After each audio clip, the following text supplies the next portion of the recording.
Hello, hello. Welcome everybody to a special episode of Gaze Ops. This is a Promothon. We're gonna promote the hell out of some comics tonight.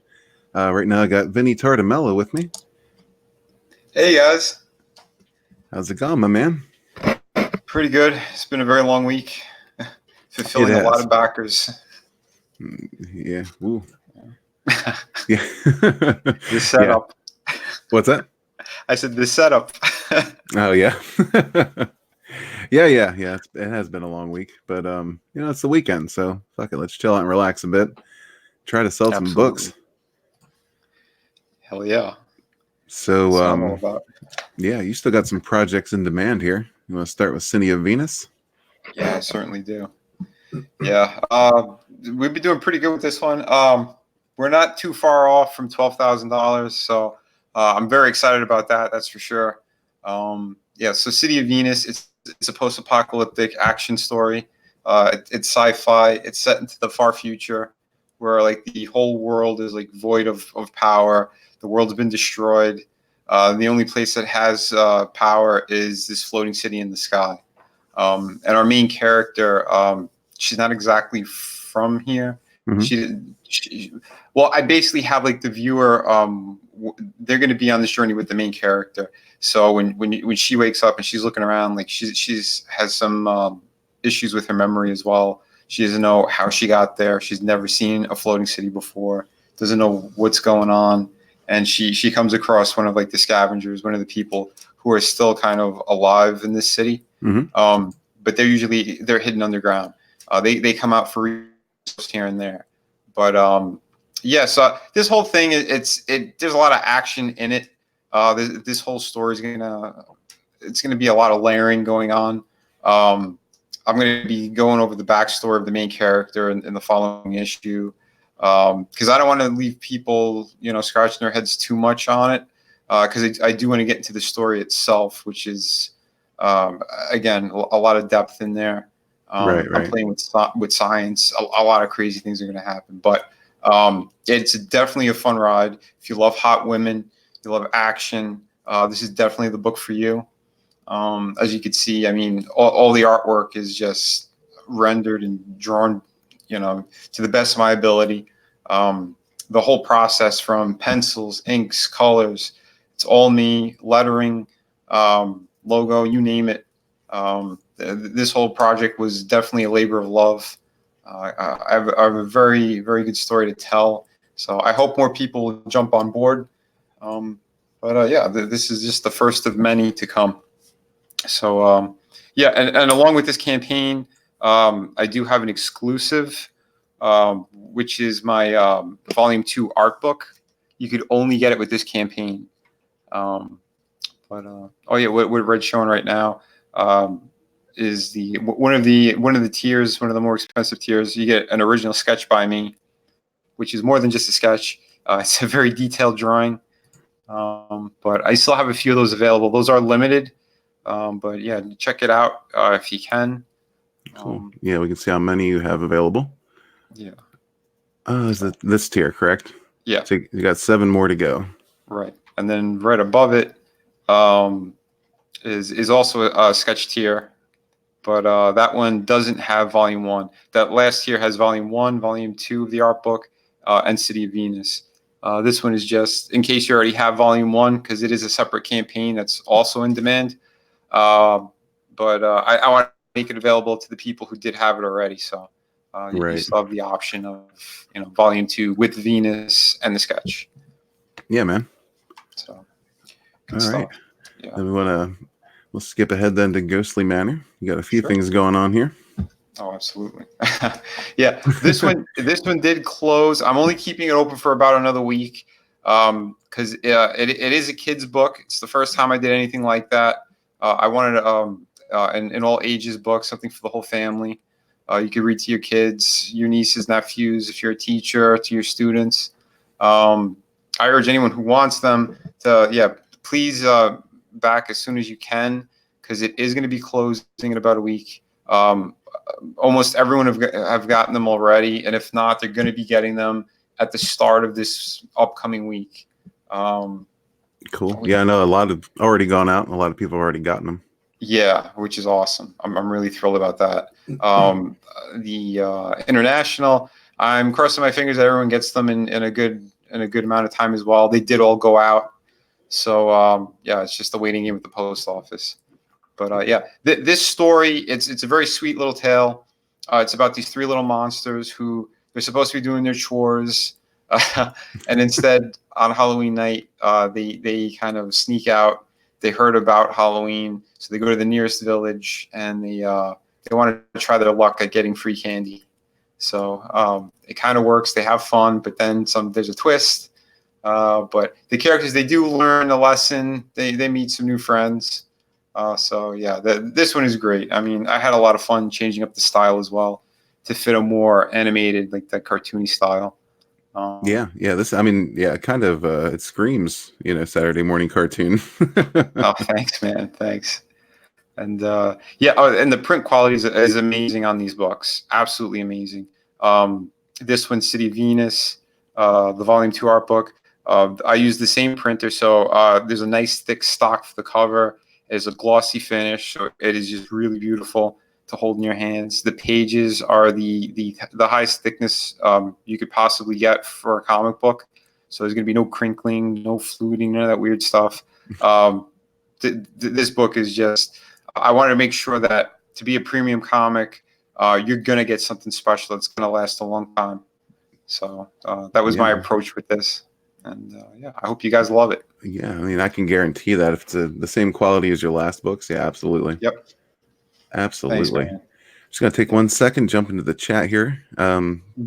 James Hayes is with us as always, posting those links. We appreciate you, brother. Awesome. Hexbox is here. Good to see you. Hey, Hex. We have Carla's in the chat. How's it going, Carla? He'll be in here shortly. And El Gargoyle is with us. Oh, I just want to say too to everybody. I know Hex, her grandmother is going through some stuff right now. So if you guys want to send some prayers her way, it'd be much appreciated. She's good Absolutely. people. She's been supporting everyone. So I just want to make sure you guys know that and wish her some good health. Yeah, for sure. For sure. You're a good guy, Vinny. Thanks, brother. I do what I can. Yeah, man. Well, El Gargoyle says no sexy whammons in this comics. You won't get a boner from Vinny's children's book. So there's a disclaimer for y'all. But yeah, then you have another. Well, I don't know if it's a project just yet, but you got a friend in need. You want to tell us about that? Yeah, it's my friend Grandmaster Bram Frank. This guy, he's a legend in the martial arts world. He's helped so many people. He's trained military throughout the world, and in the process, saving countless lives. He's a real hero. He's also an artist. I'm going to be doing a stream with him pretty soon, so you guys get to find out more about him. But yeah, this guy he's a living legend. He designed and patented these amazing blades. They're award winning. He's really he's something else. But he's also in need. He had some bad stuff happen to him recently. So I wanted to make sure that his knives and stuff really get a lot of attention. So yeah, Red's showing right now the website and some of his blades. It's perfect for anyone who's in law enforcement. You're a martial artist, military. If you're an artist, he also designed these blades in a way for like if you're into wood carving or a very specific kind of work like that, crafting work. Yeah, these blades, the way that they sit in your hand are so natural, so amazing. So yeah, I wanted to make sure you guys know about that. If you click on his store, he has training blades as well. So there's like no sharp edges. So if you're an instructor and you wanna teach people, there's the option for that as well. We're working together. We're going to try to get him an Indiegogo set up, so it's easier to take a look at all of his blades, and you could get specific deals and stuff. But for right now, yeah, any sales are much appreciated. He's a great guy. And let me tell you, if you thought some of my stories are pretty amazing or cool and funny, this guy has from the comic book world straight and through military stuff, encounters at knife shows, which will just absolutely blow your mind. And I'm not exaggerating. When you hear them, you're gonna want to know more about them. Yeah, that's awesome, and we do want to know more about them, and hopefully we will shortly. Hopefully. Alrighty. So at this stage of the game, I'm going to bring Drew in here with us to talk about Captain Love. How's it going, Drew? Hey guys, how's it going, man? Hey Drew. Hey, pretty good. Hey Vinny, Pretty good, brother. I got your book, man. It looks great. Oh, thank you, man. Yeah, I saw the unboxing. I had missed it, and then when I did catch it, I'm like, oh my god, yeah, I'm retweeting that. Right here. Beautiful. I have actually already been through one of them. So I actually, I have one I'm giving as a gift, and the other one that is gonna be for me to keep, and I've already read it. And honestly, I had my like, okay, well, it's gonna be rhyming. I'm like, because I was like that wasn't gonna come off, but your brother did a great job on the script too. So make sure you give him a high five. Oh, I definitely will, man. That means a lot to me. I'm going to let him know. I know he's going to be really like over the moon about it. But like Red was saying, speaking of great guys, Drew is fantastic. He's been helping a lot of people too. His campaign looks tremendous, but I mean, you guys are going to hear about it very, very, very soon. So I just want to say thanks again. He's been fantastic, and I look forward to getting you on my show again. Yeah, definitely. I was on Sim's show like an hour ago, and the three of us got to get together and just talk sexy girls. You know what I mean? Oh, I'm down for that. Because we definitely all have opinions on that one that are pretty strong. Hell. Well, yeah, who doesn't? Speaking of sexy girls. Yeah, absolutely. There's quite a few in this book. Captain Love, the hero of the cleansing. Now, Captain Love is a space trucker and former war hero who is accompanied by an artificial intelligence that basically escaped the destruction and hides out within Love's head and his ship and any computer she can get her hands on. See, the artificial intelligence is named SPADE, and SPADE stands for Synchronous Protocol Artificial Intelligence Delegate. And what that means is that she can hack any open computer network and take it over. And once she's in a computer, you would actually have to purge the computer completely to get her out of it. So she can stay there, and she can exist in multiple computers at the same time, unlimited amount. So, and then when she gets in touch, if the computers reconnect, then it's as if it was one single consciousness. So cool, man. So that's a different kind of. I mean, I'm sure it's not a brand new concept, but I don't know if that ever has lived in someone's head before. Well, honestly, when you're delving into stuff like sci-fi, it's really, really, really tough to come up with a completely original concept. It's a lot of things have been done, but as long as you put an original spin on it, it's still cool. Yeah. Like the closest thing I could think to this that's been done, however, I wrote mine before it came out, was that that recent movie. I think it might have even just been HBO only. It was Upgrade, where the guy had an implant put in his spinal column that could take his body over and it talked to him and stuff. But it's nothing like Spade, where it hacks networks. And I heard about that movie. I haven't seen it though. It's pretty good. It's pretty. It's not as good as I thought it was going to be. When all the hype for it was better than the actual movie, but the movie was good. Cool, nice. I want to see that. Anyway, back to my book. Sorry.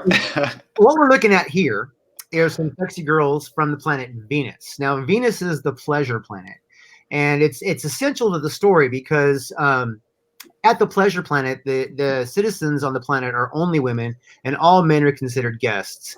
And both men and women travel to this pleasure planet, to get away from all the BS of real life, because this is a no-commerce planet. Nothing costs anything. Once you get there, all the love, food, entertainment, everything is free, including the love. Did I say the love is free? Because there's a lot of free love on this planet. You did. Free love. And so the corporation is a conglomerate of all the brands, have turned into like a super corp, you know, kind of like Disney on steroids. Oh, And no one needs that. no one needs that. And they felt as though that Venus was cutting into their profit margin because people would go to Venus and then come back and be less productive. So they decided that if they couldn't get a piece of Venus, they would have to destroy it. And so thus the cleansing began because Venus didn't want to have any part of their way of doing things. So the cleansing was a war between the corporation and the planets. And they created a military force, and a major in that military force was Captain Love, but he was a major at the time, so he was Major Love. And I know that sounds backwards, but you know, he became a captain of his space hauler, and that's how he's Captain Love. But he fought in the cleansing and was basically a hero of that war, of that thing, and that's how he got the title, and thus the title of the book, The Hero of the Cleansing. So, and then there's another aspect to Captain Love that's pretty cool, and that is he is cursed by a voodoo princess, and it is legend that he cannot die, which has almost been it's been tested but never proven. Gotcha. So nobody actually knows if that's true or not. Right. Well, they'll find out if he dies or not. I mean, you know, if he eventually dies or like lives 1,000 years, you know, then you'll know. But you know, yeah. Well, I mean, I figure, you know, you wait 20, 30 years, he still looks like this. You could probably assume. Hey, you know, it doesn't mean he wouldn't age. I mean, oh God. So you hit the diaper years and he's just stuck there for 1,000 years. Well, you got to think how would you look at 1,000, man? Pretty ragged, I would imagine. thus it being called a curse. Right. Yeah. So, is there any plans for Captain Love year 1,000 in the works? No, not quite that far ahead. I do have lots of plans for Captain Love in the future. Like the next book has already been started writing. This book is done. In case anybody's in question and wonders, this book is finished. It is ready to go to print, which means that if you back this during the campaign, you will get your book before Christmas. Will. So awesome, man. I love it. Yeah, that's how I roll. It's the Vinnie model. So the next book is actually already in creation. Chapter 1 has been illustrated already. It has gone to colorist. I even got the first 8 pages back from the colorist already on chapter 1. And so and then he's going to start chapter 2 in about December, and that's going to be 6 chapters, which are going to be released individually as staple stitch floppy comics, and then recombined after the 6th chapter has been released for a while. As a graphic novel, and then released again as that. And these will all be exclusive releases. Whereas when if you get something, there'll be one-time only exclusive release features. You know what I mean? So it'll make sense if you're a collector to definitely get it from the campaign, versus trying to find it somewhere else. And the truth is all the floppies might get bought up in the campaign depending on how popular it is at that time. So it may be the only way to get those chapters before the graphic novel comes out. Gotcha, man. Very cool. Yeah, so I'm very excited about this book. I'm all in. I've invested a substantial sum of money into getting this done, and and I've already started on the next book. I'm all in on this thing. It is just press forward. The book itself is going to have anybody who buys up to the first 999 books. Either book through this campaign only, I'm going to number the order of the book. So like if you're backer 1 and you got a book, that book is like the original cover book will be 001 of that original cover book. And like Adam Post actually was the first backer, so he's going to have the original cover with 001, which someday will be a very valuable book, because I'm going to push for this project to be popular, and I'm not going to stop writing Captain Love until I'm dead. So there's going to be some value to these books on this campaign. Eventually they're going to be quite valuable. Oh, definitely. Yeah, for sure. And it's nice to hear. I don't know. I mean, I've heard it a lot now, but it's really nice to hear your passion every time I talk to you. I can hear your passion about this project.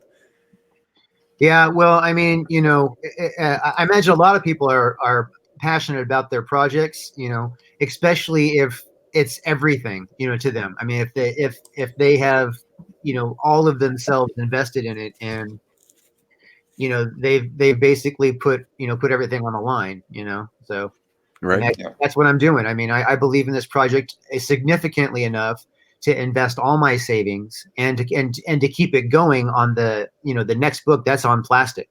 So, what I mean? I actually intend to just keep this thing going, at all cost. So, Yeah, man, for sure. That's awesome to hear. yeah. Totally, man. Yeah. So, and then, I really would like this, I honestly, I'd be happy with, any number, of books sold. I want more and more and more, of course. But it's really important that we can get to the $10,000 tier so that we can get these books even more valuable individually. Because at $10,000 tier, we're going to have the covers of both books foil on the title. So it'll be red and gold foil stamped where the title is on both covers, the original and the variant. So Oh, yeah, that's excellent. Just want to address the chat quickly. Bears Den has joined us. What's up, my friend? And artist Pro Secrets is in the house. What's up, brother? Thank you very much. I'd appreciate it if you would take a look at all these books, my friend, because they are all excellent. Totally. yeah. Yeah, since Caesar's in the chat, I just want to thank him for being awesome to everybody in Comicsgate. That is very cool of him, and I'm sure I'm not the only one that appreciates him for it. So Yeah, man. Oh, for sure. Likewise, I want to say thank you again too for helping to push my last two projects for sure. Ghostly Man on Howling Hill. Check your PO box, Ethan. I sent one for Ava, just so you know. Buddy. So hail. Very nice. Hail indeed. And yeah, on that note, why don't we bring in Ben? How's it going, guy. Ben? Hey, how you doing? Ben is here with Outlaw Nights. Hey, Ben. And of course, Drew. Drew and I were actually streaming together earlier, so it's just like old awesome. times. Awesome. Never get tired of Captain Love. This is like the third stream we've been in together now, third or fourth. Hey, I like it. I mean, your book is gorgeous, and I mean, since we're both doing sci-fi, it's like there's so much potential for some crossover. Yeah. Yeah, absolutely. Tell you what, before we get into Outlaw Nights, you want to we can play the trailer for Captain Love here. I would love that. Absolutely. Yeah, for sure, man. 1 second, just got to do this screen share thing a second time. You know how that works. I do. It works.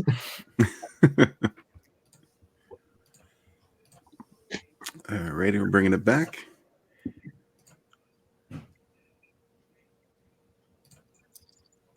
Oh, and I have the sound off.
Very excellent, my friend. I had fun making that. I'm actually going to be doing another video very soon where I do like probably where I show the first 4 or 5 pages of the comic and before he gets to the space lab and just do some narration just to tease people on it.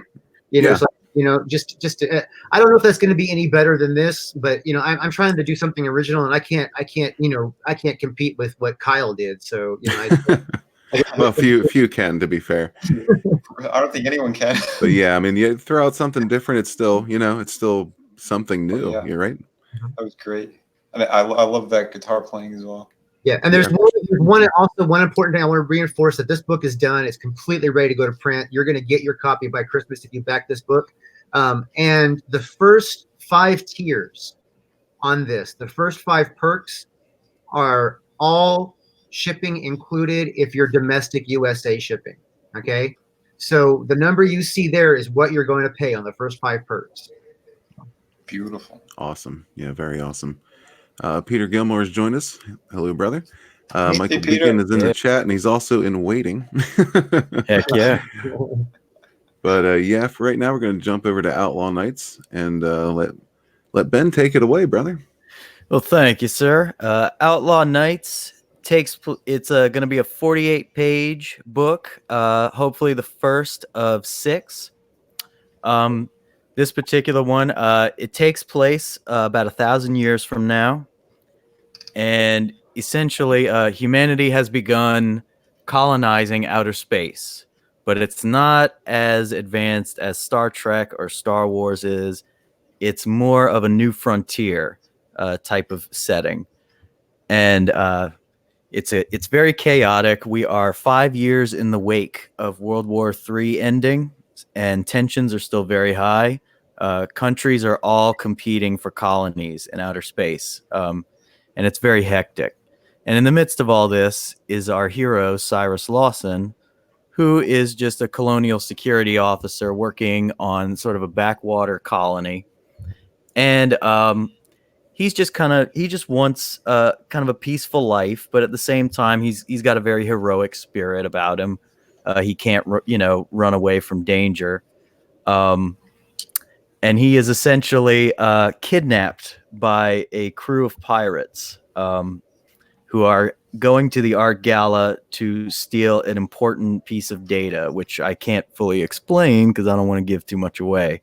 Right. But essentially, in the midst of the chaos, Cyrus is abducted by them and essentially becomes one of them over time. But he's got a very strong prejudice against pirates and criminals, and he sort of has to overcome that and learn how to kind of walk on the bad side a little bit. Gotcha. I see you've added some lettered pages to your campaign page. Yes, sir. I thought it'd be good to give people a little taste of my dialogue style. Yeah, of course. Of course. And yeah, and that's essentially it for right now. Of course, that's our Talk about Ivory, that Mexican Jesus dude. Oh, Ivory. Yeah. Ivory's the captain of the ship, and the heart of the story over these 6 issues is going to revolve around Cyrus's relationship with Ivory. Ivory is actually my favorite character, and he's essentially he's very much a wise ass, but and he's got an edge to him, but he's got some painful history there, but he's very coy, and he's I channeled a lot of my sarcasm into him.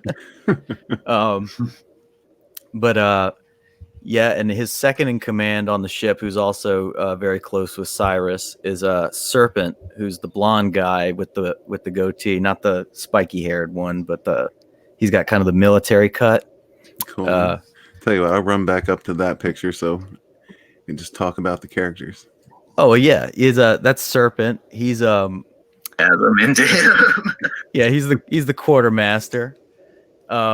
He's essentially he's the con man of the crew. He's the one who can put on the many different disguises, and he's very good at acting, and he's actually I would consider him the smartest in the group.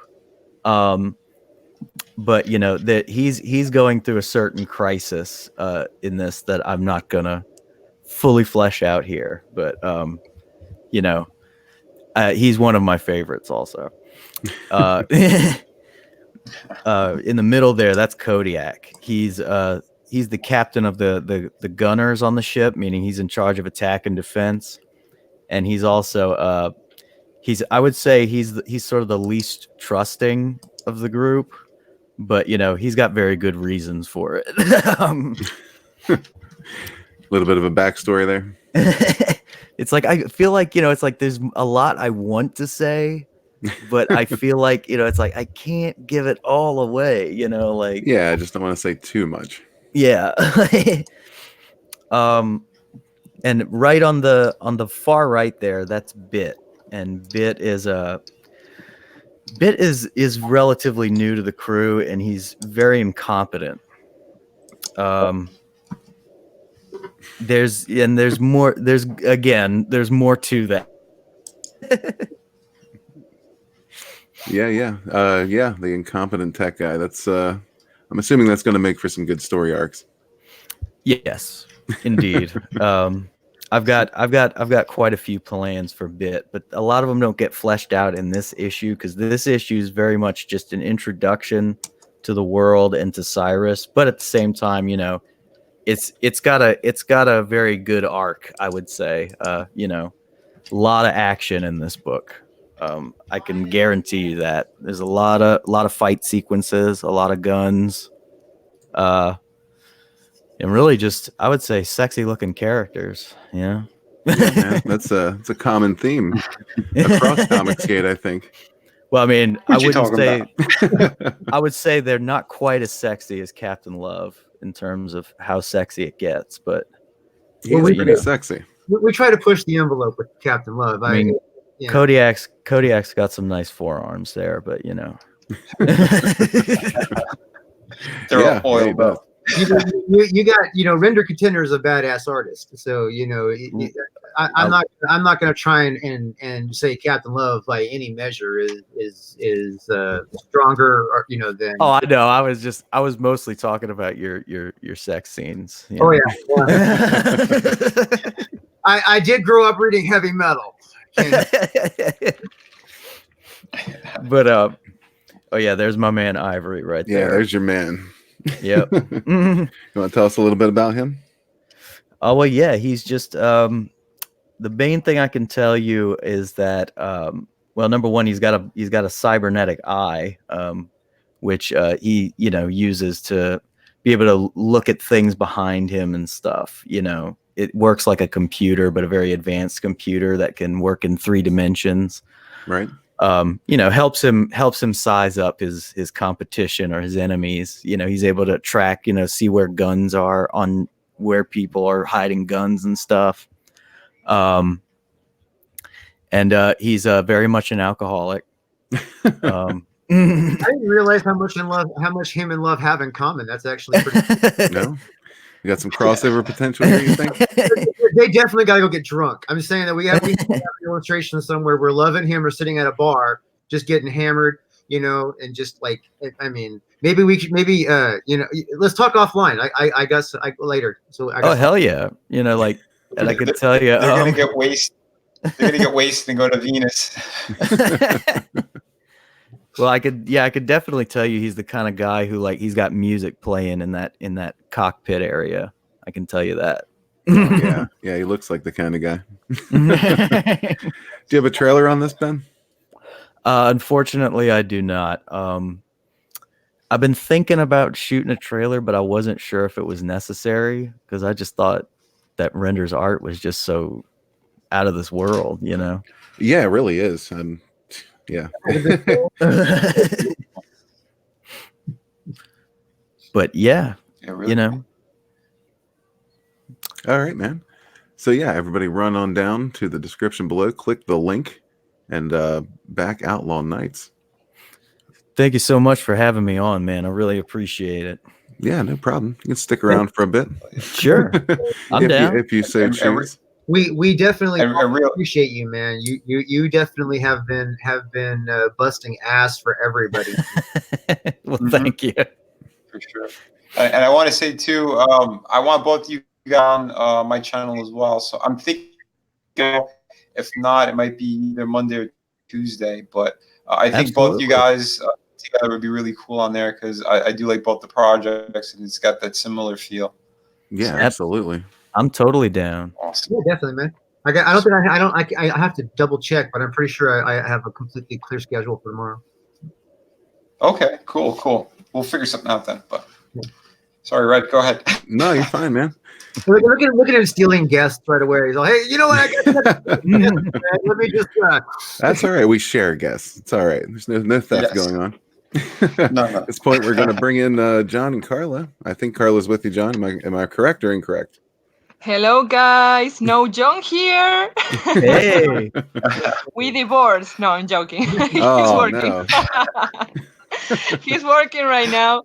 But you know, guys, I'm so happy. He just messaged me and told me we are in the 81%. I'm jumping and dancing and oh my god, I'm so happy. Congrats. We're so Oh, wow. close. Yeah, you Yeah, have to for sure. refresh that. You Yeah, have let to me refresh this. because I'm no liar. Yeah, with 81%, I mean, we can actually, I think we can actually make it. Yeah, that's so crazy. wow. We never thought we could Mhm. actually make it, but I mean, we are so close. So yeah, thank Of you so course much you for can. having us, Red. Thank you so much for having me today. Yeah, no problem. Well, I mean, I see you got 2 days left. Were you guys thinking about extending or no? Well, we actually are thinking about it because we always said we're not extending and we're not going in demand because first of all we didn't think we would make it this far. We're trying to be realistic and yeah, not to be that excited, but now we are. Now we are. I have to tell the truth. Yeah, of course, if we hit the goal, we're going in demand. Yeah, that for sure. About the extension, we don't know. We don't know because we are still trying to think how we're going to do it. I mean, we are already working almost on issue 2. It's already written and started sketching with that. So we have to schedule everything and and figure some things out to know that. But we only have 2 days to think about that, so we better hurry. Yeah, Yeah, just but well, mull it over and see. Just yeah. figure out what's best for you. You know what's going to work. Yeah, I mean, everybody's advice is extend, and we would like to, but we have to now redo the schedule we already did when we thought we wouldn't. So yeah. Anyway, uh, well, I am supposed to give you the pitch of the Green Reaper. Yeah, So, absolutely. Let's hear it. I was just celebrating out loud here. Okay. I'm not as good as this as John, but I will try my best. Well, for those, well, I think everybody knows the Green Reaper, not by first hand, of course, but know more or less what that's about. You know that the creepy skeleton that takes the souls. But well, in this story, the Green Reaper is treated as a job, as something that passes from one person to other. So Right. so in this case, the protagonist is World War I pilot, the Red Baron, who is chosen as the new Green Reaper, and now he has to learn how to do his job, and he encounters a very hard thing to deal with when you're the Green Reaper. I don't think that much people think about how would the Green Reaper react to that. Yeah. But well, I think that's why this book it's very unique. But yeah, humans developed some technologies and they actually nail bringing somebody back from the dead. It's actually a scientific that is obsessed with beating death because he has a very terrible loss. I don't remember who was it, but something very close to him, and it was very sad. But I don't sound sad, but it's sad. It's very sad. Okay, believe me. No, So you don't have to sound sad. I'm trying my best, guys. We can keep it up. Okay. We can keep it upbeat and still talk about sad things. All right. But don't cry, don't cry. Okay, so in this case, he actually beats death, but now the Green Reaper has to face that. And my favorite thing about this story is how the Green Reaper starts to do the right thing. He actually tries to get in contact with the previous Green Reaper and ask for advice, and we see like a human, like very human way of behaving from the Green Reaper.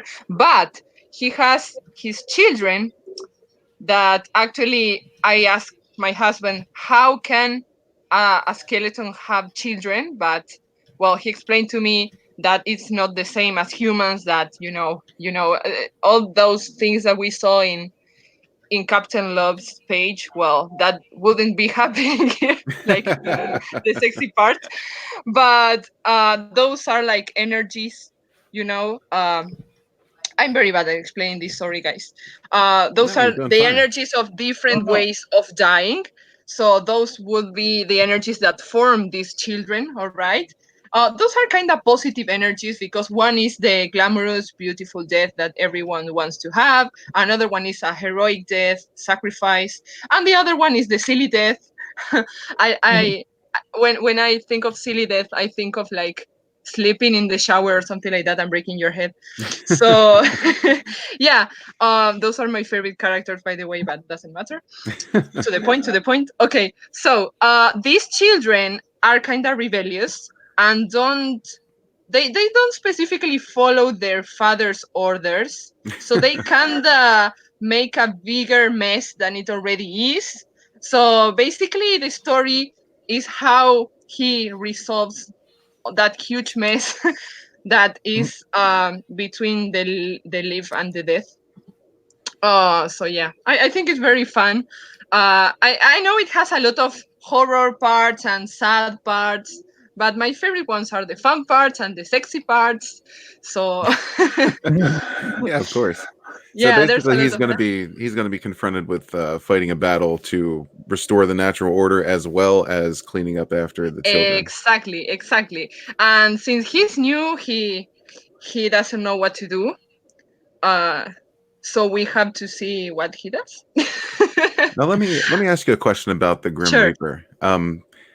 Is the Grim Reaper usually chosen from people who excel at murder, such as Well, the Red Baron? actually, I don't know if it's that, but in this case, the Red Baron was completely fearless when he had to face death because you know that most military soldiers and well, of course, military soldiers, well, people that go to war, etc.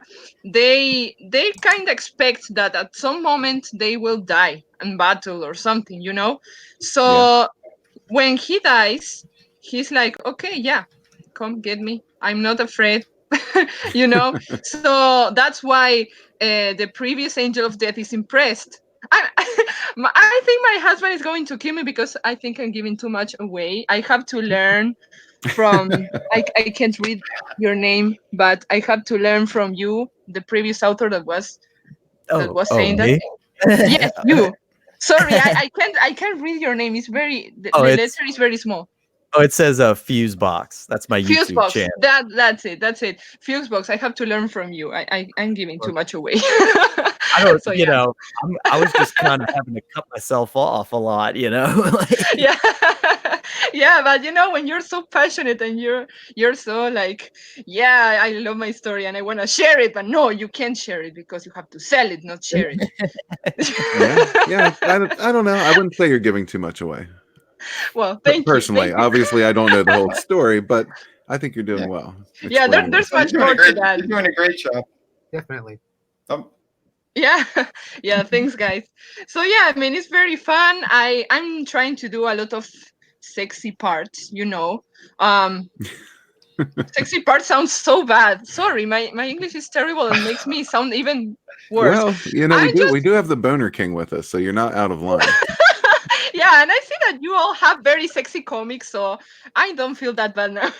But Yeah, no, What it's yeah, all you're about. definitely, yeah, Boner King approved. nice. That's what I need. Perfect. Yeah, All nobody's right. against So You're sexy welcome. here. yeah, I agree. I agree. Yeah. So that's pretty much the story. And yeah, we need you to back us, guys. If you're watching, we are in 81%. Like, we're so close. So you won't regret backing the Green Reaper. It's so fun. It's so everything.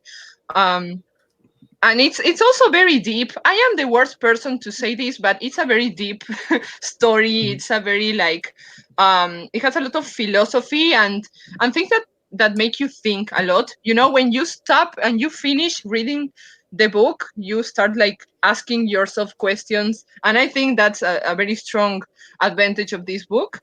um Yeah. yeah, Is this the kind of book that's going to make you question the meaning of life? exactly. Yeah, definitely. Hmm. Excellent. And here's this And then pinup you have everyone's this been sexy pinup. asking for. Yeah. Yeah, I had so much fun drawing that, you know. um I like the fact that I can use a lot of my manga techniques because I am a manga artist. I always did manga art. This is the first time I'm doing Western style comics, so I'm so excited. I love coloring. I love how it's looking, but I also can't like discard all the technique that I learned through manga. So I think it's a blend, you know, of styles, and I really like how it looks. Yeah. Yeah, Um. absolutely. That's great. It does Yeah. look great. Thank you. It Thank looks you so much. great. Yeah. Um. Yeah. So if you want to ask questions, now it's the time. Well, who is this lady character that he just scrolled by? Who is This she? one? Yeah. Okay. She's Themis. She's one of the children of death. She represents the desirable death that everybody wants to have. That's why she looks like that. Because we wanted to represent each child of death like uh, according to what they represent. So yeah, she's the death that everybody wants to have, like sleeping peacefully, like you barely like notice you died. You So don't feel it. You just Yeah, go. the happy ending. exactly, the happy but happy ending sounds weird to me now. Well, yeah. Okay. Yeah, but yeah, the happy ending, let's call it the happy ending. I I think Themis could do good happy endings. So yeah.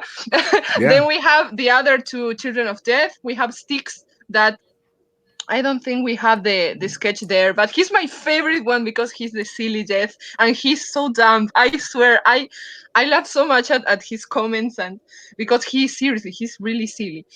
No, And we then have all three in this shot, right? oh yeah, he's the one that is like with the with the huge red hand. That sticks. And then we have Persis that we can only see his white hair there. That is, hey, he's the heroic death. But this time we like did the opposite that we were expected to do. He's the heroic death, but he's like all skinny and because John wanted to emphasize the fact that a brave person and a heroic person doesn't have to be a big guy like all powerful looking. He can be like a skinny guy doing big guy things. I I don't know if I Mhm. if it's clear, Yeah, for but sure, for sure. okay, great. Yeah, very fair. So yeah, that we did kind of the opposite with Percy's design there. Uh, so yeah, then we are already working in volume 2. So there'll be more children of death, but I'm going to give a little spoiler. Don't kill me, Uh-oh. beautiful husband. Please don't kill me. But next volume, of course, that each story like stand it in its own feet. You know, each one has an ending, so you won't have like sales speech for from one volume to the other. No. But in the next volume, the next children of death we're gonna see are from bad energies, so that's even more trouble. So imagine that if all these these are like the good guys, but they even being the good guys, they can make a lot of trouble and mess, even with good intentions. There's a lot of people with good intentions that make huge mess. Yeah, of course. So that is the case here. Hmm. Now we have a question from El Gargoyle in the chat. He says, Of Carla, course. how dark will characters die in this comic? Oh, there's a lot of gore. There's a lot of blood and things exploding. I won't tell you specifically how they die, but yeah, it's very graphic if that's the information you need. I mean, yeah, because I understand that sometimes when people like see the description of the comic and everything, like sometimes it sounds like it's something like really fun and lighthearted, but it can also be very dark and philosophic, but also have gore, has I don't know, it has a lot of everything, and I think it's very interesting how in the story everything is blended together and everything flows, and it's a very weird combination, but it works, and that is what makes it very unique. So, well, the tiers, you can see it right there, that uh all kinds of prices depending on how your pocket is doing.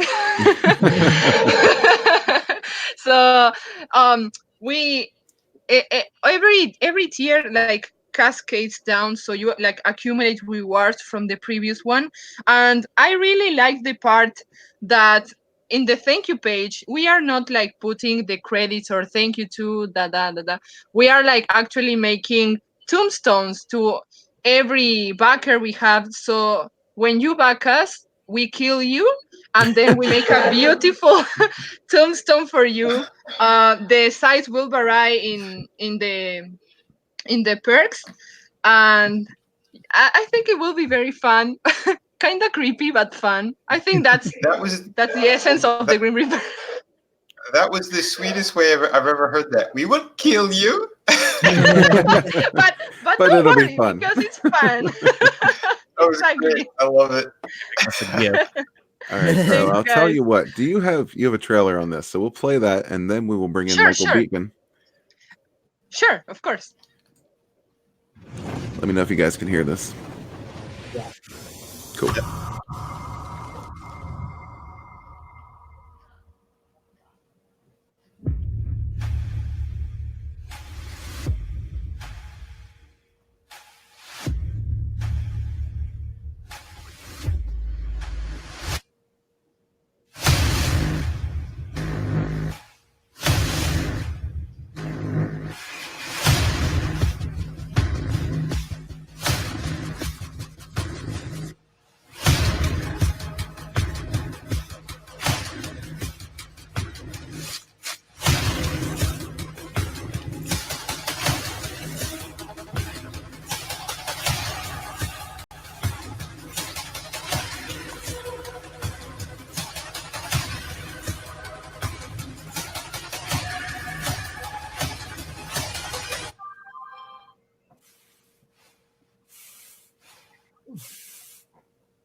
Excellent. Yeah. All right, yeah. Heart pounding. Yeah. Yeah, when we made the video, we didn't have that much pages done, so it's basically the same pages over and over. But if you want to see some different art, you can like see the campaign. Yeah, we have like more newer pages and more updated art than that. But I like the music and the words. Yeah, for sure, for sure. All right, I'm gonna run over to the chat here quickly. Let's scroll up a good bit. Righty. We got Mandy Summers in the house. Hello, hello. Oh, hey, Mandy. Hey. Hey, Mandy. And lost some. Channel 0X. Thanks for joining us, friend. Jelly Goblin is with us. Hello, sir. I'm assuming it's sir. Lola's in the house. How's it going, Lola? Hey, Lola. Hey, Lola. Hey. And I think we're caught up. If I missed anyone, I apologize. But yeah, at this point, we're going to bring in Michael Beacon and talk about Seven Legions. How's it going, my friend? I'm doing good. Thank you for waiting. No problem. So what's up? You want to tell us about your book? All right. So it's the story of an orphan who becomes a samurai who takes on a galactic threat. It's high sci-fi, high fantasy, mixed with historical fiction. So it's the story of Hiko, an orphan who becomes a samurai. But every night when Hiko goes to sleep, he dreams of the life of Azrakal, an angel who served a galactic peacekeeping force called the Seven Legions. And Hiko finds out that these dreams are real when when beings from these dreams start appearing in his everyday life. And he ends up having to choose between fighting the war that threatens his family because he's living in a time of chaotic civil war. He has to choose between fighting that war or fighting the war that the Seven Legions are fighting against their three greatest enemies that have all teamed up together. Cool. So is this kind of a That's futuristic? Yeah, there's like, think of it like the Earth is the primitive world that is being protected by this group that it basically has like a prime directive sort of approach. Humans are not supposed to know that these races exist, but Hiko does, because every night when he goes to sleep, he's experiencing these memories of Azrakal, who basically became one of the leaders of the Seven Legions at the end of his life. Yeah, so you got the futuristic side and you got the historical fiction side, which is set in like the 1500s. Gotcha. But like all the stuff that's happening in the sci-fi side, it's all in the past, but it's with other societies that are far more advanced than us. Oh, I see. nice. It looks really cool, man. Oh, thanks. Yeah, Yeah, it no does. problem. What inspirations did you draw in for this? I would say probably a little bit of Star Wars, kind of some Mass Effect, before it got turned to shit. Before the ending. Yeah, before that. Yeah, like it was, just a little bit of everything. Like a little bit of everything they liked, like just Star Wars, Lord of the Rings, a little bit of Skyrim in there too. And yeah, I like to apply a lot of scientific concepts, like astrobiology. You got that top panel there. It's that's in a type of ship that's called a O'Neill cylinder, which basically generates gravity through centrifugal force. So yeah, I try to keep the science realistic, but then again, there's some parts where I just sort of let things slide. Right. Well, you kind of have to. Oh yeah. You want to tell us about your characters?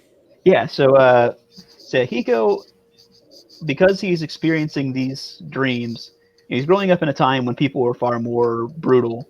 Their sense of morality was based on like throughout all history, we've been gradually moving up, and as scarcity became less of an issue. So we look back at our ancestors, we think they're all immoral, but in the future, people will look back at us and think we were immoral. So Hiko, he's got this advanced. He's seeing these advanced beings' memories, and he's sort of informed by that. So he's got a different sense of morality. So he's growing up in this time, and he's got like he's more compassionate than the average person, but he's like, yeah. And then Azrakal, he's sort of he started off as a biologist and became a soldier, and worked his way up the ranks and became a leader of the Seven Legions. Yeah, he sort of became more of like a Captain America type figure than. Oh, gotcha. So he's like a symbol for the army. Yeah.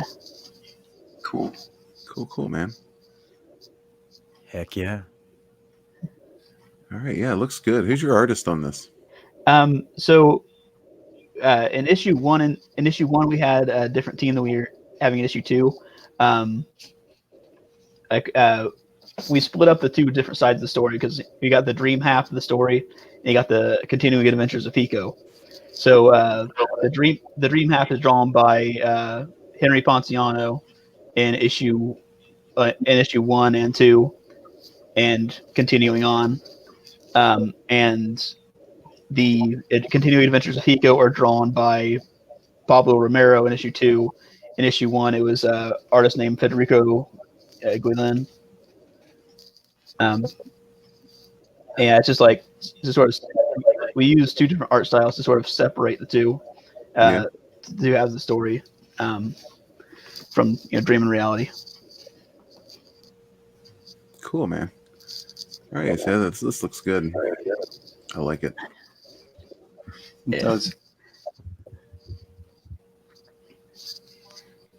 No, I love this concept. Like it's so like it reminds me so much of, well, number one, you basically said you based it off of like half of my favorite media, so that's a big part of it. But yeah, and one thing I love about stories like Star Wars and Skyrim is like it's a living, breathing world with like lots of depth to it, and my universe has a lot of depth to it as well. It's been something I've been working on for about 13 years. Just sort of a lot of that time was spent world building. Are those wings people? Yeah. So you got the angels. They all have wings. So they're angels. They're not like Hawkman, Flash Gordon style, right? They're angels. Yeah, and like the angels in this universe, they're sort of like they live more human lives. They're not like sitting up in clouds or anything. They have families, stuff like that. But they can go on living forever unless something kills them. Like, they never age past maturity. Oh wow! I'd like that. Yeah. Yeah, tell me about it. But that's cool that you've been working on it for so long as well. I've done the same thing with like City of Venus. I mean, I've been world building with that for a while. I mean, because a lot of people, they don't know what's going to be in store, but because it looks very bleak, but there's going to be a lot of different cool things happening. And I think world building is the best thing to do anyway. The extra thought that goes into it all. Yeah, it's so much fun. Yeah, man. I have a ball doing that. Yeah, it's like just sort of like I got this universe sort of in my head so well that's just like if someone were like throw out some idea, I could figure out a way it could work into the story, or if it couldn't work at all. Right. That's cool. Absolutely. Hell yeah. Yeah. Yeah. All right, man. Beautiful. Yeah, your book looks really good. Yeah. Yeah, so everybody check out the links in the description. Go back these campaigns. Oh, and you can also on that first paragraph at the bottom, there's a link to the digital file. So if you want to see what we have in store, you can download issue 1. If it suits you, go ahead and back it. You'll get when you back it, you'll get issues 1 and 2, no matter what level you back it at. And if we reach certain stretch goals, we'll unlock more issues. And with the print tier, the more stretch goals we hit, the more prints you get. Yeah.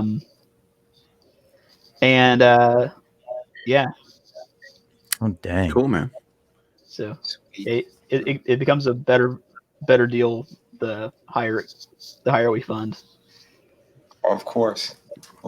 Hey, Drew. Speaking of stretch goals, did you want to tell people about ours? Yeah. I realized that I forgot to talk about that, and I was like, maybe we'd bring it up again. So we have a very special stretch goal for Captain Love Project, and this one is very special because at $15,000, if we hit that $15,000, everybody who backs this book during the campaign or after the campaign and demand, if you back this book on Indiegogo at any point, if we get to the $15,000, Vinnie, the Voter King of Comicsgate, is going to do a pinup of the Queen of Venus, and not just any pinup. Like it's going to be like pushing the Vinnie sexy limit pinup. Nice. Absolutely. We like sexy. And Hexbox will be the Queen of Venus's slave girl will be modeled after Hexbox because she's doing such an awesome job helping promote the book. She definitely is going to be included in making that happen. So absolutely. That's gonna be cool. It's Vinny's gonna do an awesome drawing. I mean, Vinny does great work. So you just imagine, like go through Vinny's art book and look for his sexiest pieces, and then turn that to 11. Yes, that's exactly what we're gonna go for. Yeah. And speaking of sexy, we got like in that print there, we got two of our characters. One could be described as a ninja MILF, and her twin cousin. No, would it Nice. be Ninja MILF, or would it just be a NILF, like an N instead of an M? Like That's I'll give it some thought. She's the adoptive mother of Hiko. Yeah, she's also a ninja.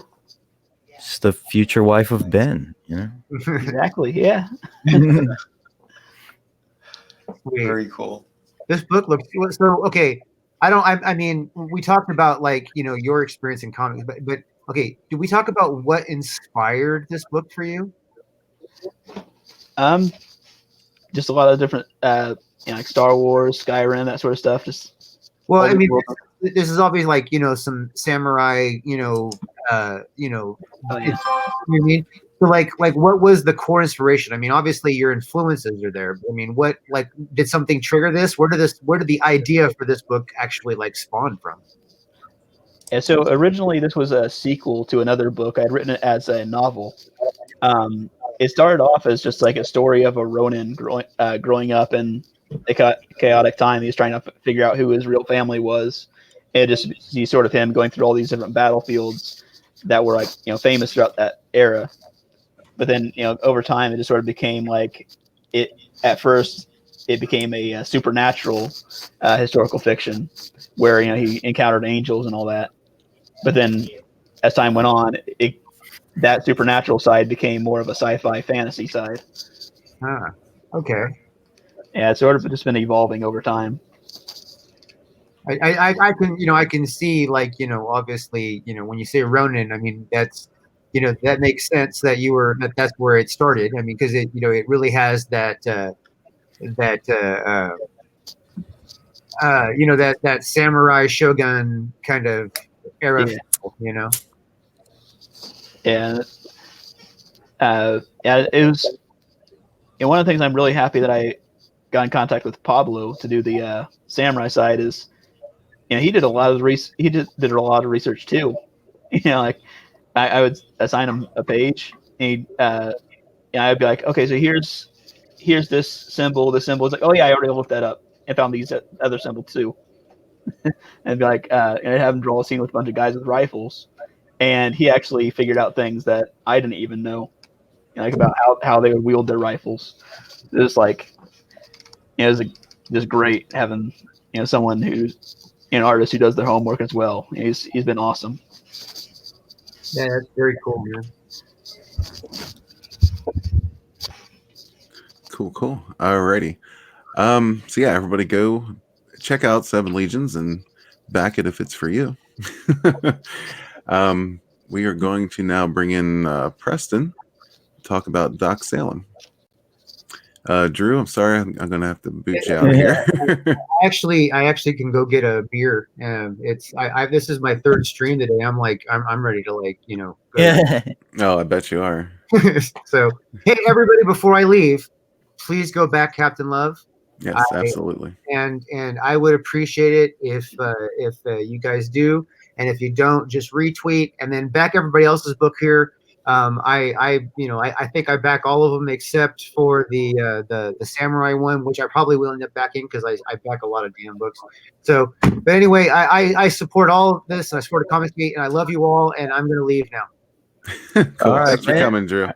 See you. All right, bye. All right. So what's up, Preston? Hey, how's it going? How you doing, my man? Hey, buddy. Pretty good. Yo. Been listening to you guys this whole time. It's fun. It's very fun. You're smooth, dude. You got a good voice for this. Like, Well, thank really. you. I Me, appreciate that. I'm terrible at it. I did my first show the other night. It was horrible. Did everything you could possibly do wrong. Yeah. Well, you know that happens on first shows. It's all right. I know, but it makes it interesting, right? You were good on mine. Huh? You were good on my show. Yeah, well, I mean, you're a good host. You know what I'm saying? I'm a terrible host. I'm a terrible, terrible host. Don't say that. Nah, it's fine. I'm good with it. Yeah. Alrighty, so let's talk about Doc Salem. So Doc Salem is a 48-page full-color comic. It's a retelling or reimagining of Mary Shelley's Frankenstein. Like Frankenstein was, you know, like every kid has their childhood hero. Well, I guess mine was Frankenstein. You know what I'm saying? Yeah, gotcha. And so anyway, it's kind of maybe a continuation. Like it takes up where okay, so Victor Frankenstein, he tries to create a god, but instead he creates a monster. And so his monster gets free, and it beats the living hell out of him. So Victor endured like these life-threatening wounds, and Igor, like comes to his rescue and injects him with his elixir of life.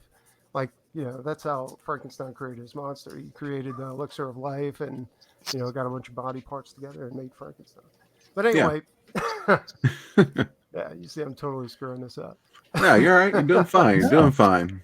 So anyway, so he it puts him in a state of suspended animation, and when he awakes, it's like decades later. The world has changed. It's not the time that he grew up in, and the tables have turned. Like monsters have taken over. They've come out of the shadows, and they've taken over the underworld. And so when Victor awakens, he's his name it's outlawed. Like the name Frankenstein is cursed. Like gotcha. Yeah, nobody wants to hear it. Everybody's afraid of it. Yeah, because this monster wrecked all this, did all this damage and like death and all this kind of stuff, right? So he has to take up a new name. So he becomes Dr. Salem. And so after donning the guise of Dr. Salem, he tries to make amends for all the transgressions that his monster, did onto the world. And he goes out and he fights monsters, he kills them, brings them in, does whatever he has to do when they step out of line. And yeah. So, and also uploaded the first 10 pages of the book. So now you can go ahead and you can read it, sample it. If you like it, maybe back it. Nice. And that way you don't have to endure my description of my project. Well, sure we do. Sure we do. That's what we want to hear, man. You've been getting it good. But yeah, it's kind of something I've always wanted to do too, because the projects I worked on before, they were good, but it kind of like it wasn't something I really wanted to do. But like I started working on a project for Antarctic Press, and it was a revival of their like the golden age heroes. Like they were bringing back Jungle Comics and Planet Comics, and I begged to be on these titles. Yeah, and it wasn't for the cash, because there's no cash. there's very little cash. Like, I mean, I could buy a Subway sandwich off of the cash I was being paid for these. But yeah, so I started doing it, and I think like I always had the idea of Doc Salem in the back of my mind, but it never really came forward until after I started working on that stuff. And so that's when I, fleshed everything out and decided to run a campaign on it. And the flashbacks in Doc Salem, I wanted it to be like you were looking at an old movie, an old black and white movie. Yeah. With the film grain and all kinds of stuff like that, And so, yeah, I mean, it's kind of a dream project. Yeah. So. Oh, wow. Cool, man. So, I mean, I would ask what your inspirations are, but it's obviously Frankenstein, right? Well, I love, like, right now is my favorite time of the year, like October, right? Like, and I used to do these marathons where, me and my lady used to watch these, like all the black and white movies, like, and she hated it. Like busting out like the original Dracula, Frankenstein, a creature from the Black Lagoon. Yeah. All these classics that I don't think a lot of people like anymore, but I don't know. I love them. You might be I did not like surprised. them. Oh, Yeah. Red, Right. could you scroll up for a sec? Sure. I wanted to see the last photo there, or the last picture. Yeah. No, like doesn't the guy right there on the far left, he looks like Herman Munster to me. Yeah, that was, like I said, Frankenstein. Yeah, we can assume that's actually Dr. Frankenstein, I imagine. Yes, that's Victor von Frankenstein. And I think the mark of any true hero is having a lightning bolt. If he has a lightning bolt, that automatically makes him legit. Is that where we get the lightning bolt in the logo? Yeah. And a wrestling belt, like a WWC. Oh, yeah. Yeah, that's always cool. Championship. Gotta have pouches though. Yeah. But I love the 90s too. So every book has action in it. Like, you know what I mean? Well, the book itself has action in it. Like, I don't want it to be like any type of a lame read. When you're going through this book, it's going to be like nonstop. Yeah. I want you to reach the end of the book and be like, oh my God, it's already over. Exactly. So That's the what cool kind of stuff. monsters is he going to be fighting in this? Well, it's a lot of it's a lot of like classic monsters. There's also like I'm into Lovecraftian horror. Like the first page is he's being like, assaulted by tentacles. Not in a Vinnie type of way either. It's just like but it and so I wanted to bring in like Dagon, Cthulhu, like creatures like that into it. It's not going to be specific to any type of like lore when it comes to the creatures. Right.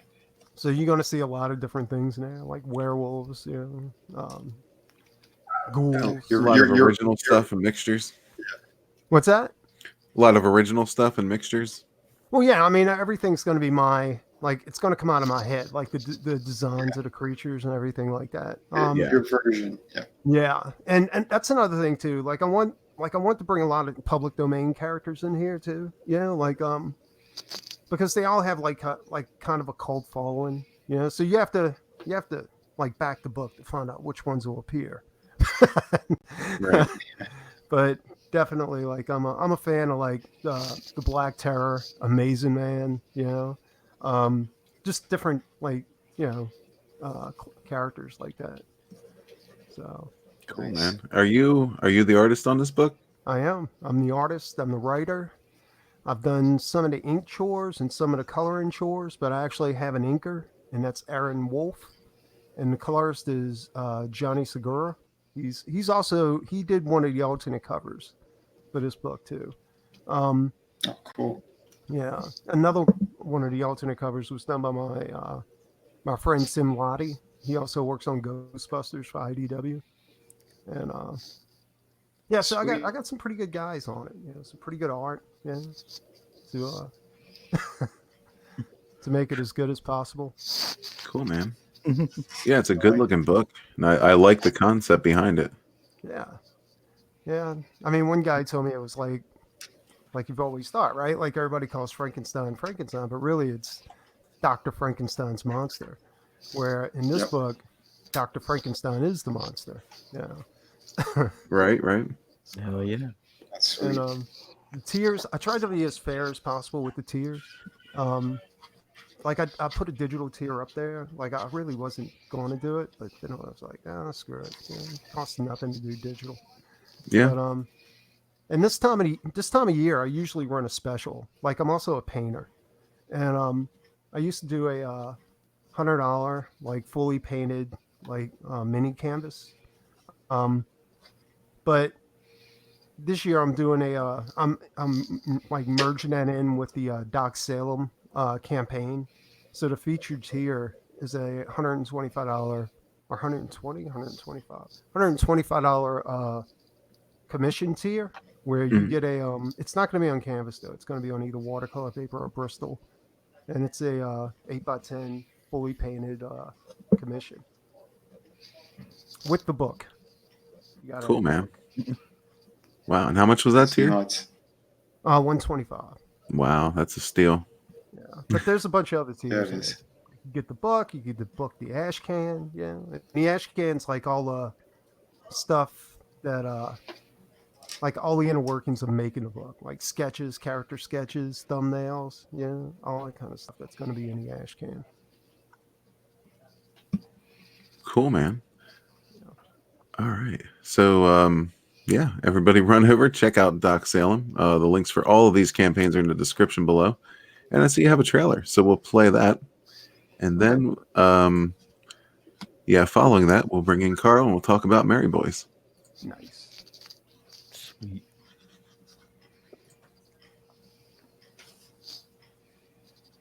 Acevedo, Valiant Comics cover artist and contributing artist on Handout Press's Gold Age revival titles, Jungle Comics and Planet Comics. I'm also the creator of Doc Salem, Monster Hunter. Doc Salem is a 48-page full-color graphic novel that reimagines the world of Mary Shelley's Frankenstein. Doc Salem is the story of Victor von Frankenstein as he endures life-threatening wounds inflicted by his very own creation. His trusty assistant Igor injects him with the elixir of life, which puts him in a state of suspended animation. When he finally awakens, decades have passed and times have changed. The world that he once knew long gone, and the tables have turned. Monsters have emerged from the shadows and taken over. Victor finds that he has a wanted man for crimes against humanity. Due to the devastation his monster had wrought, Victor assumes the guise of Doc Salem to make amends for his transgressions and hunt down rogue monsters. Doc Salem brings you a fresh new look inside the world of classic monsters and Lovecraftian mayhem. So please support this project and join Doc Salem as he brings peace and balance to the world, one monster at a time. It's funny, I Awesome, kind of man. sounded decent. Oh, good, man. That happens on a 50th take. So No, it was good. You're all right. You're all right. All right, Ben, we're going to have to boot you out of here. But before we do that, you want to throw us one more pitch for Outlaw Nights? Yes, sir. Outlaw Nights, 48 pages, fully colored, genre blending action. We're talking about sci-fi, western, cyberpunk, crime, you know, all wrapped together in just a totally sexy package. I've poured my heart and soul into this project. This project has been in my mind for 10 plus years. I know you will enjoy it, and I know you will not regret backing it. So thank you so much, Red, for having me on. I really appreciate it, Ben, man. Yeah, absolutely. hey, you're located in New Orleans? Yes, sir. That's awesome. I'm in Ponchatoula.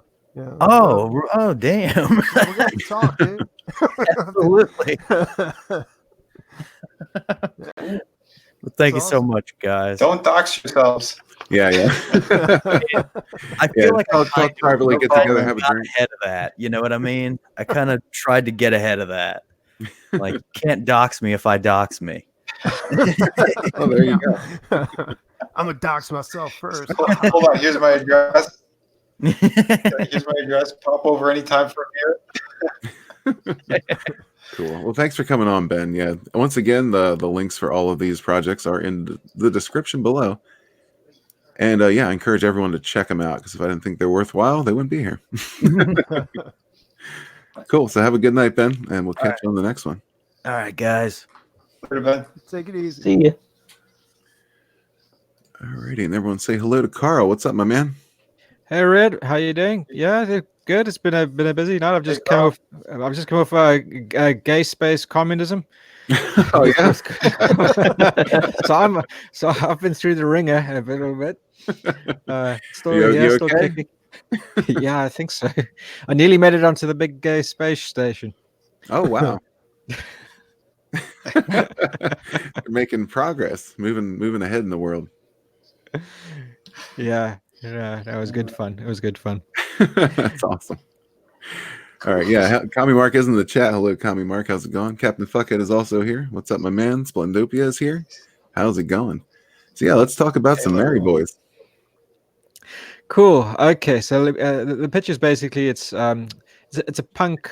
It's a sort of it's a throwback punk comic to the time where comics were quite irreverent and black and white. It's about 4 teenage Knights Templars. It's somewhere in the 80s, and their function is basically to cleanse their town of sinful deeds to avoid a biblical apocalypse. It's predicated on the Teenage Mutant Ninja Turtles. That's the basic sort of template for this. It's four brothers with this birth defect that gives them whenever they drink beer, they become stronger and faster. And they were raised by this old priest who in a previous life, he's had like this past life regression. He gets these flashbacks of when he was an actual Knights member of the Order of the Knights Templar back in the 13th century. And so he raises them to fight together, and they wield these big cricket bats, and they wreak havoc on their little town to avoid bigger problems surfacing. So yeah, that's the basic idea. It's a black comedy. It's got a lot of English. It's a very British sort of comic, so it's got lots of British references to it. But I think everybody should be able to enjoy it. So it's got a lot of references to like black comedy stuff. Think of the Young Ones, for example, is a good starting point for this comic. Cool. And yeah, just like a lot of high octane sort of fun. It also deals with there's certain themes that I also like that I'm throwing into here, like corporatism, family values is actually quite a big one that you won't see in a lot of modern day comics, and stuff like that, social alienation, but yeah, there's also a lot of action, a lot of fun. So yeah, a bit of everything. Cool, man. So what's the mission here? My mission is to fund it. It's too. Sorry, I've been on the space station for too long. No, it's 2 comics. It's 24 pages each, and I need to bring this to print. And we've funded it. I think it's a 244% funded now. So it's done really well. Thanks to all the support from the comicsgate community, and especially Ethan Van Skyver, who got me onto your show quite recently. So yeah, it's funded now. We're just trying to hit the stretch goal. I'm adding. I'll talk through the various different perks in a bit, but the stretch goal is basically a making of booklet that's going to have a lot of art and stuff that didn't make it into the comic, which is going to be quite interesting. Cool, man. I love your This artwork. was really cool. Yeah, you do everything on this, Your right? art's insane. Oh yeah, everything, writing, everything, art. Yeah, it's beautiful. Yeah. I like that it looks like a team of like alcoholic Popeyes. It's like Popeye, but like instead of spinach, it's beer. Yeah. They've got this birth defect that affects the way they look. So they look a bit like if you know Michael Berryman of The Hills of Eyes. Yes. He hasn't got any hair. He's got a split. They got the same sort of. It's a similar sort of condition to what he has. Only obviously that it's a bit different. It affects their metabolism too, which is why they get stronger and faster when they drink alcohol. So each page is hand painted. You hand paint wash each one of them. Yeah, that's insane. That's great. Yeah, I love you. It is crazy. I shouldn't have taken that approach. Hey, we all do crazy things, don't we? This will be an awesome idea. And then you're approaching this stretch goal. Yeah, so that's just a basic marker. That's a much older version from quite a while back, where I was still trying to figure out what they should look like. So that's like a retro look for them. Nice. Cool. That's gonna be cool. All right, yeah, this is a good looking book. It's kind of it's different. I like the style. Yeah, I'm a big fan of Golden Age artists like Jack Davis, Will Eisner, Wally Wood. You know, Oh, me so too. Yeah. so yeah. I just wanted to recreate something like that, something with that kind of feel, like that old Mad Magazine kind of feel. Yeah, man, I think you captured it. Yeah, for sure. Yeah, and you definitely got that mood. Like it's definitely got a wicked mood to it. You know, I'm looking at some of the pages. Yeah, it's got a little bit of a horror feel. Yeah, it's not a. Well, I wanted to keep. Like people have been asking me, so are you going to color it in or anything? And I'm like, apart from it being an insane amount of work to also color it in, I like the sensibilities of having a black and white comic. It just sends it puts you in a different kind of frame of mind when you read a black and white comic Yeah. book as opposed to I wouldn't to a color. Yeah, color one. I would It's prefer. fantastic. Yeah, I'd prefer it like this. Yeah, Yeah, I think so. very cool. It Well, works. It fits. I've got like I've got a lot. The thing is, this is the origin story. The origin story, and it's a self-contained story. Those two issues. But after that, I've got 2 long arcs planned out. So once I've done with this, then I will hop onto that. And I was thinking, because the arcs are will consist of shorter stories that will culminate, into like an epic at the end of each arc. I was thinking of having those like a different sort of just different techniques for each story. So the next one might be traditional line art with color or not, or maybe zipper tone sort of tones, or I'll see. I just want to keep it interesting. I want to keep I want to keep it not just the same thing over and over and over again.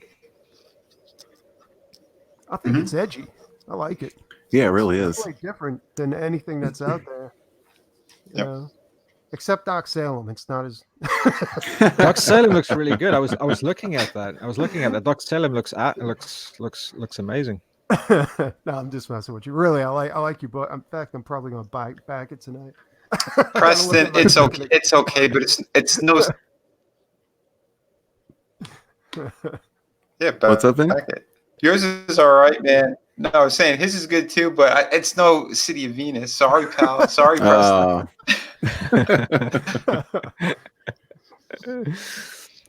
right, so yeah, you got a trailer for this as well. Yeah. Let's take a We look. got a ton of awesome projects. You kidding me? Yes, we do. No special effects, just my monotone voice. Oh, I think I have the sound off again. Go from All right. This is Carl from Papa Comics, and I want to tell you about my comic book called Mary Boys. I'll be launching a crowdfunding campaign for it on Indiegogo from the 1st of September this year. Mary Boys is basically about 4 little hoodlums with birth defects who go around, guided by the image of the Virgin Mary, kicking the proverbial poo out of bad guys to avoid a biblical apocalypse taking place in their hometown. They have a kind of superpower. Drinking beer actually makes them stronger and faster, but not funny or irresistible. They were also raised and taught to fight by this gnarly old priest who's basically a cross between Peter Steele of Type O Negative and Father Jack Hackett from the Father Ted Show. It's about other stuff too. I explain it all a lot better in the project description, so please have a look there. When you say the stuff out loud, it sounds sillier than it actually is. It's a black comedy, but it explores themes like social alienation, corporate greed, and family values. It's also a very British comic, so expect to find a good few cultural references and in-jokes there. This is for fans of comics like The Goon, Tank Girl, Cerebus, Teenage Mutant Ninja Turtles, and TV shows like The Young Ones and The League of Gentlemen. So here's the deal. I want to keep Mary Boys independent and free from editorial interference, and the best way to do this is to self-publish. With this Indiegogo, I aim to raise enough money to pay for the printing and shipping costs to bring you the first 2 issues of Mary Boys, containing the boys' origin story, introducing the major themes and characters prevalent in this ongoing series. For your support, you will receive a range of incentives, including print editions of the 2 comics and work from our already published catalog. So that's my pitch, and if it sounds interesting, please go ahead and back it today. Thank you very much in advance for your support. All right, very good. You had me sound on really Peter bored. Steele.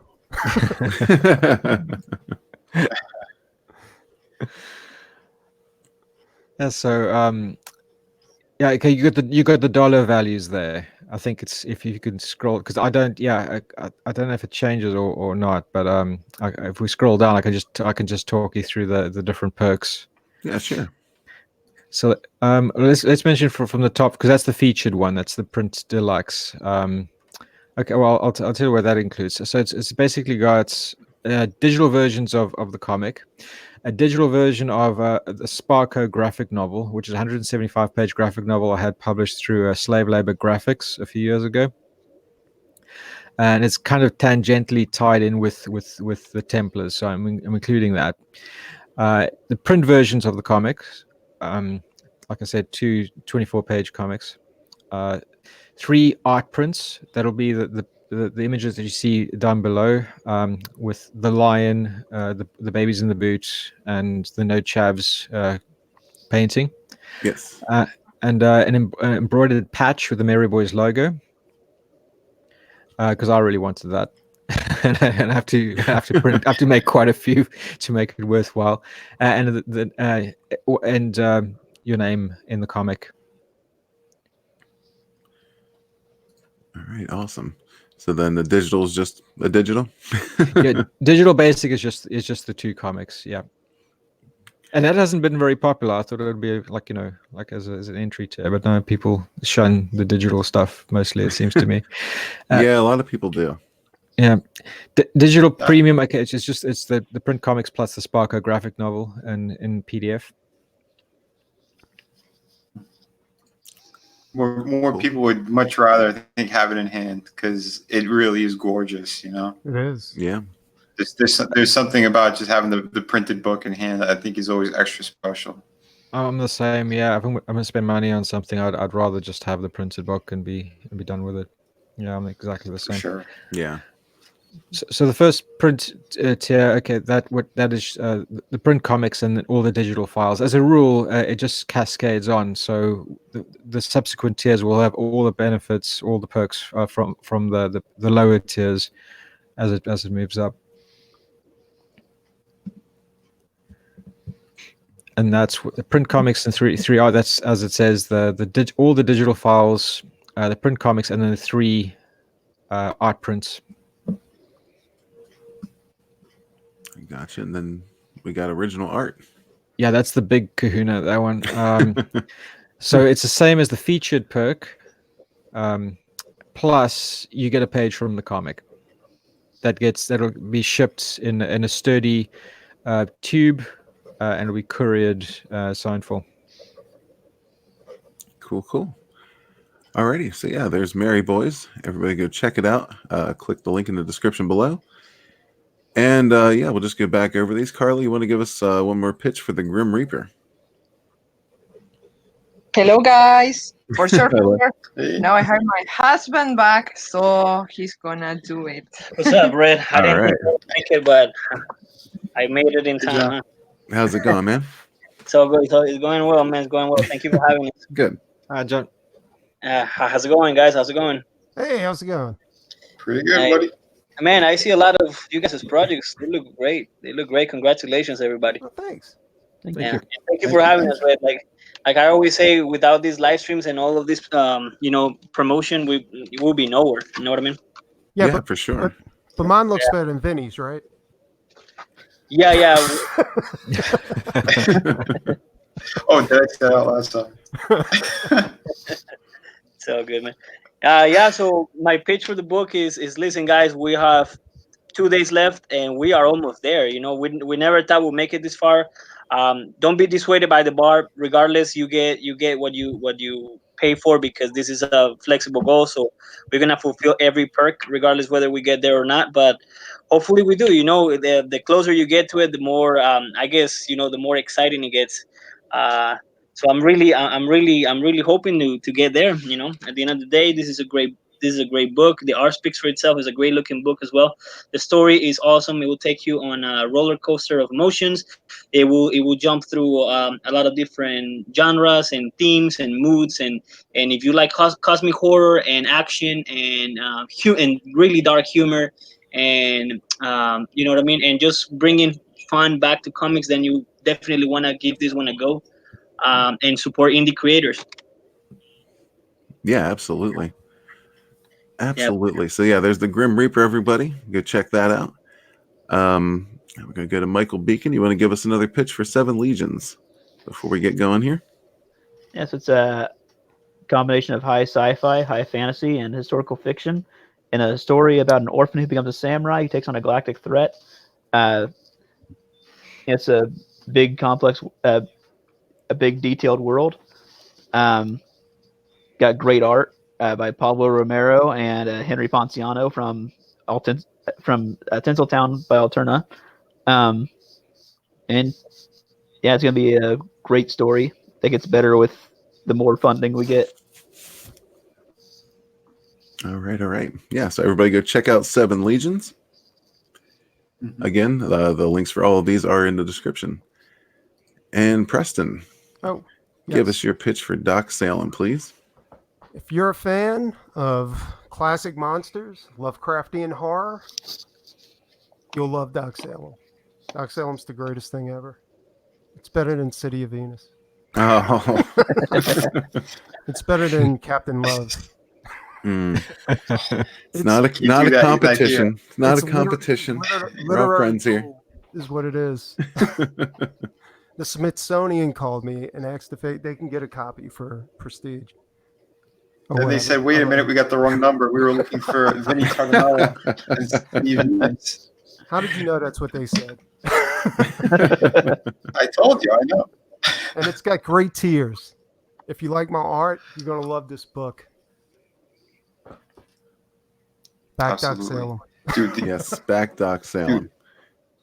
Yeah, that the original art, I think that's a steal, man. The price that you're doing on that one, I would recommend people to jump on that for sure. I was going to actually raise the price on that because I don't make any money off of that.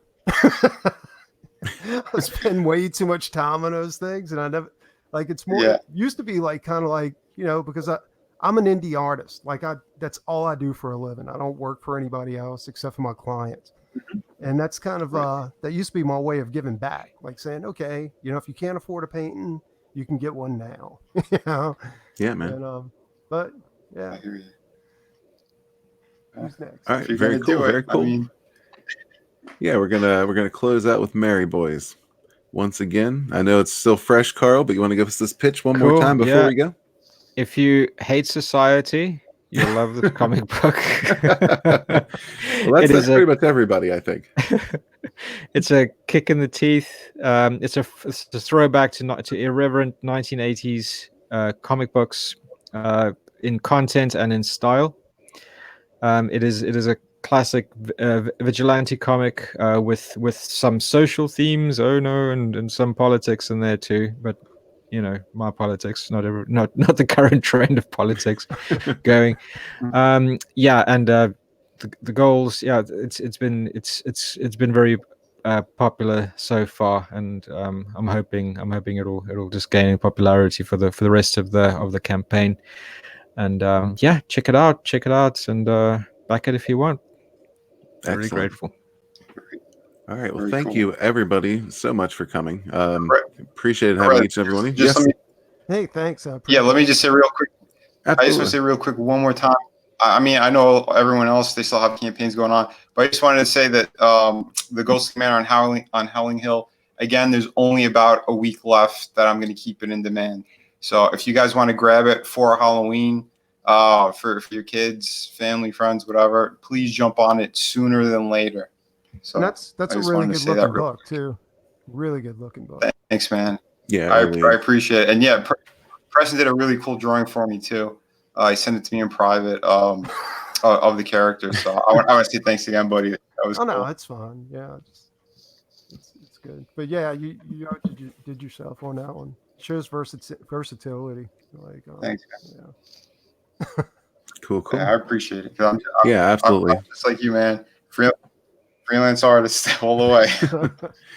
Yeah, so we got about a week left on this. So yeah, if you haven't hopped on it yet and you want to, hop on it.